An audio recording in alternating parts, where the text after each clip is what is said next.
Okay जी, तो अब हमारा टॉपिक है if else. If else statement क्या होते हैं? An if else statement is used to make decision in a program. एक प्रोग्राम की डायरेक्शन को, उसके फ्लो को चेंज करने के लिए हम फ्लो कंट्रोल्स का इस्तेमाल करते हैं, जिनमें से प्राइमरी है इफ एल्स। ठीक है। It evaluates a condition if it is true और फॉल्स, और फिर उसके बाद ये एग्जीक्यूट करता है कोड बेस्ड ऑन ये कंडीशन ट्रू है या फॉल्स। अब यहाँ पर एक कोड एग्जांपल है, जैसा कि एज है, एक वेरिएबल है एज, उसकी वैल्यू है 18। अभी चेक हो रहा है इफ अगर एज इज ग्रेटर देन और इक्वल टू 18। अब यहाँ पर देखें, ये वाली चीज हमने अभी थोड़ी देर पहले पढ़ी है हमारे कंपैरिजन ऑपरेटर में, कि ये या तो ट्रू रिटर्न करेगा या फिर फॉल्स रिटर्न करेगा। कि एज बड़ी है या बराबर है 18 के, तो इस वक्त ये ट्रू रिटर्न। अगर ये ट्रू रिटर्न करे तो उसका एक ब्लॉक बना दिया। ठीक है, यहाँ से यहाँ तक ये ब्लॉक है कि जो भी काम ये यहाँ पर लिखा हुआ है, ये उसी वक्त चलेगा जब ये वैल्यू इफ की ट्रू मिलेगी। अगर ये ट्रू मिलेगा तो ये रिटर्न करेगा you are eligible, console dot log में लिख देगा। अदरवाइज एल्स जाएगा ये दूसरी पार्ट पे और ये कहेगा कि यू आर नॉट एलिजिबल। ठीक है, तो ये इफ एल्स किस तरह काम करता है, ये इसको कोड करते हैं। बिल्कुल कंपैरिजन ऑपरेटर जो हमने पढ़े वो सारे हमारे रिवाइज हो जाएंगे, और हमारा लॉजिकल ऑपरेटर भी रिवाइज। लेट्स से हम इन दो नंबर्स की बात कर लेते हैं फिलहाल। और मैंने कहा इफ अगर number one is greater than number two. अगर ये बात ट्रू हो तो ये देखें, ब्रैकेट लगा दी मैंने, करली ब्रैकेट इस्तेमाल होते हैं। ठीक। अगर नंबर वन बड़ा हो नंबर टू से, तो हमने कहा भाई एक वेरिएबल बना लेते हैं, लेट हमने कहा आंसर या रिजल्ट करके, आर एस इक्वल टू खाली। रिजल्ट बाय डिफॉल्ट खाली है। और मैंने कहा अगर नंबर वन नंबर टू से बड़ा होगा तो रिजल्ट हम रख देंगे कि भाई फर्स्ट नंबर इज ग्रेटर। ठीक है, अगर ये बात ट्रू होती है। और मैंने नीचे आके कंसोल डॉट लॉग में, मतलब इफ एल्स इफ से बाहर मैंने कहा बस जो भी आर एस की वैल्यू उसको प्रिंट कर। तो अब हम देखेंगे कि जो आर एस की वैल्यू है वो क्या मिल रही है, खाली मिल रही है। क्यों खाली मिल रही है? क्योंकि नंबर वन नंबर टू से बड़ा नहीं है, ये बात फॉल्स। तो अब खाली इसलिए मिल रही है कि वैल्यू चेंज ही नहीं हुई, जो आर एस की वैल्यू थी वही है, ये अंदर आया ही नहीं इसके। अगर ऐसा होता है कि ये बात कंडीशन ट्रू ना हो, तो एल्स में फिर हम लिखते हैं कि जब फॉल्स हो जाए कंडीशन तो क्या करना। तो मैंने कहा आर एस के अंदर रख देना, for example second number is greater. अब ये प्रोग्राम हमारा बिल्कुल परफेक्ट है। आर एस की इब्तदाई वैल्यू खाली है, फिर चेकिंग होती है। अगर नंबर वन बड़ा हो नंबर टू से, तो आर एस में किसको रखना, फर्स्ट नंबर इज ग्रेटर है। एल्स अगर ये बात फॉल्स हो जाती है, ये बात ट्रू ना हो, तो फिर एल्स में आ गई है और आर एस के अंदर ये वैल्यू रख देगा सेकंड नंबर इज ग्रेटर। और सबसे आखिर में हमने उसको प्रिंट किया। तो देखें, सेकंड नंबर इज ग्रेटर, क्योंकि जो हमारी ये वैल्यू है ये फॉल्स। ठीक, ये इफ का है काम। और अच्छा, ये ग्रेटर ग्रेटर लिखा हुआ है तो इसमें थोड़ा हम अभी वो होंगे। हम इसके एक प्रॉपर बना लेते हैं। फॉर एग्जांपल प्रॉपर मैसेज ये है कि भाई N I C, for example कहते हैं जी eligible for N I C. कब? अगर हम कहते हैं एक वेरिएबल होगा एज, अगर उसकी वैल्यू बड़ी हो या बराबर हो 18 साल के, तो उसको एलिजिबल कर देंगे।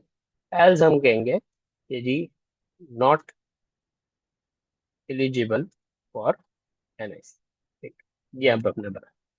तो एज का वेरिएबल अभी हमने बनाया बनी, हम एक वेरिएबल बना लेते हैं, लेट एज इक्वल्स टू, अब उस बंदे ने अपनी एज दे दी 15 साल। तो अगर वो 15 साल का है तो ये वाली बात फॉल्स हो जाएगी और मैसेज आ जाएगा you are not eligible for. ठीक है, नॉट एलिजिबल।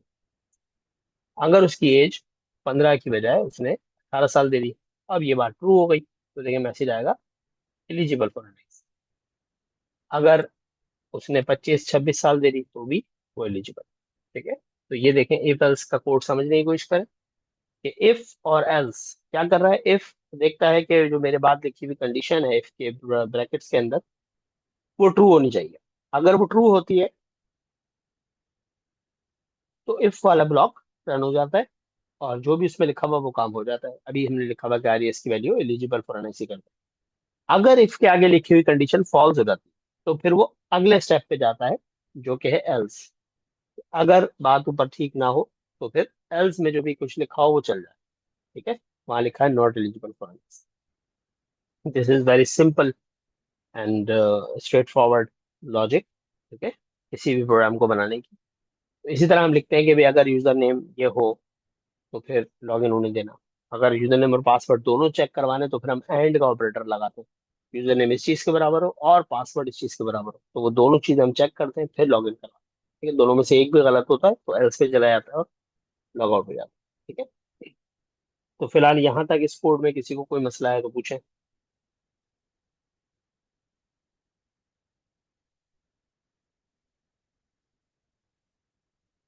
अब यहाँ पर आपका काम यह है कि आप इसके अंदर सारे ऑपरेटर जितने भी हैं, ठीक है, इसके अंदर मैंने greater than equal to use किया, आप इक्वल टू यूज करें, नॉट इक्वल टू यूज करें, लेस देन यूज करें, ग्रेटर देन यूज करें। ठीक है, सारे ऑपरेटर इस्तेमाल करके इसके अंदर आप देखें कि ये इफ एल्स किस तरह काम करता है।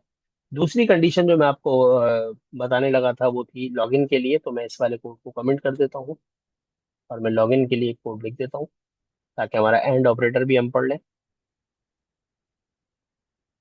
तो लेट्स से एक वेरिएबल है यूजर नेम और उसकी वैल्यू है एडमिन। ठीक है जी, और दूसरा वेरिएबल है यूजर पासवर्ड और उसकी वैल्यू है 123। अब हम कह रहे हैं इफ, अगर, ठीक है, और मैंने एक और वेरिएबल बना लिया लेट मैसेज इक्वल टू खाली, फिलहाल मैसेज खाली है। और मैंने कहा अगर यूजर नेम बराबर हो एडमिन के एंड इसके साथ साथ यूजर पासवर्ड बराबर हो 123 के। अब अगर ये दोनों बातें ट्रू होती हैं तो फिर मैसेज में हम लिखेंगे कि भाई वेलकम। ओके, एल्स अगर इन दोनों में से कोई एक बात भी या दोनों बातें फॉल्स हो जाती हैं तो मैसेज में हम लिख देंगे इनवैलिड यूजर। और हम कंट्रोल कर देते हैं मैसेज को कि क्या मैसेज है। अब देखें, अभी तो यूजर नेम एडमिन है और पासवर्ड 123 है, तो दोनों कंडीशन ये वाली ट्रू हो रही है। ठीक है, यूजर नेम एडमिन के बराबर और पासवर्ड 123 के बराबर है तो वेलकम ही आएगा डेफिनेटली। अभी देखते हैं इसको चला के, देखें वेलकम आएगा। अब अगर लेट से बंदा यूजर नेम में 1234 दे देता है और आपकी कंडीशन ये थी कि पासवर्ड जो है 123 होना चाहिए। अब ये बात यूजर नेम के लिए तो ठीक है, एडमिन उसने सही दिया हुआ, लेकिन पासवर्ड गलत है। ठीक है, पासवर्ड 123 नहीं दिया उसने तो वेलकम पे नहीं जाएगा बल्कि वो इनवैलिड यूजर पे चला। ठीक, तो इस तरह से हम जो है वो एंड ऑपरेटर यूज करते हैं। अगर हम चाहते हैं कि भाई दोनों में से एक बात भी ठीक हो उसी पे लॉगिन हो जाए तो देखें यहाँ और लगा दें। अगर आपने और लगा दिया जो कि सही नहीं है, लॉजिकली गलत बात है, लेकिन चेक करने के लिए मैं करवा रहा हूँ कि अब या तो उसका यूजर नेम एडमिन हो या फिर पासवर्ड 123 हो, इन दोनों में से कोई एक बात भी ट्रू होगी तो ये चल जाए। तो देखें अभी एडमिन तो है यूजर नेम, तो देखें चल गया ये। या उसने यूजर नेम गलत दिया और पासवर्ड सही दे दिया तो भी चल जाएगा ये। ठीक है, लेकिन अगर एंड ऑपरेटर लगाया हमने तो देखें एंड में क्या है, पासवर्ड तो अभी ठीक है, ये पासवर्ड बिल्कुल सही दिया हुआ उसने, लेकिन यूजर नेम गलत दिया हुआ तो वो इनवैलिड यूजर हो गया। तो एंड ऑपरेटर अपने दोनों तरफ मौजूद कंडीशंस को चेक करता है कि वो ट्रू हो, और ऑपरेटर में अगर कोई एक भी ट्रू हो तो वो आगे जाने। ठीक, तो ये हमारा थोड़ा सा डिस्कशन हो गया इफ एल्स के अराउंड। ठीक है, इसको हमने डिटेल में भी पढ़ना है, तो ये हम आने वाली क्लासों में आगे फिर हम डिटेल में इफ एल्स को डिस्कस करेंगे हम प्रोग्राम्स जब बनाएंगे। अभी मैं बहुत ज्यादा इसके ऊपर डिस्कशन नहीं कर रहा।